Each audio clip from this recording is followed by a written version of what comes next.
About a month ago, a company called Dehancer hit me up for my first YouTube collaboration, which kind of blew my mind since, well, I'm a smaller content creator and I only have about 128 subscribers. But obviously on my end, it was a yes. After a few more emails back and forth, the question set in. What the am I supposed to film? I'm not sure about you guys, but this is the part I struggle with the most. There's so many factors that go into this, like, what do you guys want to watch? What would keep my audience the most engaged? Am I going anywhere? What do I even want to shoot? What am I even doing in my life currently? What am I doing in my life? Then it hit me. With only about a week left to shoot this video, my clothing brand Cult Fiction, whom I run with my buddy Mark, my name's Mark, is finally releasing our first product in over a year. So why not knock out two birds with one stone? Make an ad for my clothing brand and review Dehancer. You could say this is an ad within another ad to promote myself on YouTube. So logical next steps: 1, storyboard. 2, get my gear ready. And 3, well, there's not really a third one. It just sounds cooler if I say 3 because everything comes in threes, I feel like. Alright, so Dehancer did not pay me for this. This is not an ad. Everything I'm showing you guys is my opinion and what I like and don't like about this plugin.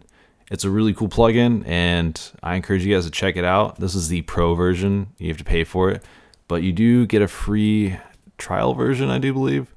I don't remember what it's called, but it's worth checking out. Alright, so the first thing I do here is I click and drag over an adjustment layer on top of my footage. This is how I color grade. You don't have to do this, however it makes my life a little bit easier. Once you have Dehancer loaded onto your adjustment layer, you can immediately see a change on your footage. Alright, so what you're going to do first is go to Source, head down to Choose Camera, and then select the camera you shot with. I shot this with a Sony FX3, so this is what I'm going to choose, and you can immediately notice the difference when you click it. It looks really good the way it is.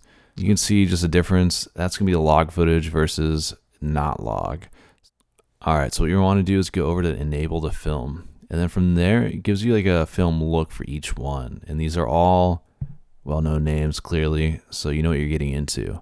For this one, I wanted kind of a warm, clean look to it, just to get right off the bat. Portrait 160 was kind of what I was going towards, but then the Gold 200 did have a warmer look to it, so I decided to stick with a Gold 200. Alright, then from there you go Film Developer, and then where you can mess with some color boost, it's basically saturation. I decided to add a little bit to it. Also the contrast boost gives it a nice little contrast. It was a little flat, so it needed some. Alright, so the film compression, once you enable it, it kind of brings out the whites more so. The color density, I didn't really do too much. The tonal range does kind of bring it out. You can either offset it or tone it down a little bit with the whites. Alright, so with the expand, basically you're messing with the blacks and shadows, so it gives it a nice punchy look. I went ahead and bumped it up a little bit just to give it a little more contrast in a way. And that's going to be the before and after. It's looking pretty good so far. Alright, so the color head is kind of like the color wheel in Premiere Pro. It's kind of nice because you get to mess with the shadows, the mids, and the highlights on this. I did change a little bit here and there, but nothing too drastic. Alright, so this is one of the parts of Dehancer I've been really looking forward to. Is the film grain. Alright, so you're going to get 8, 16, 35, and 65 with different ISO settings.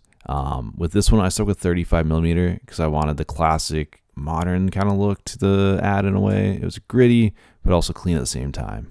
Alright, so I did enable the film breath and gate weave. This enables the film to look more realistic. Alright, so this is one thing that really excites me is the overscan. So typically I use a lot of overlays for these, and with this it's all built in. You get a couple different types, which is cool for the gate type. Also you get to change the shape and preparation. Like I said, I didn't end up using it. It might be cool for like some kind of social media ad down the road. However, the last few assets Dehancer has to offer, I didn't use them, fortunately. I do feel like they might be more useful down the road, however. Alright, would I recommend Dehancer? Yes. You get a lot for one plugin. The price is a little expensive. However, in the long run, I do believe it would pay off.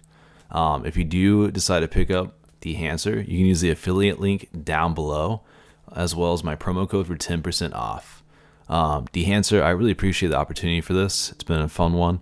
This is something completely different for me, and I'd love to do more videos like this in the future. So, till the next time. Also, if you want to stick around and watch the ad for my clothing brand, feel free to. Or not. I don't care.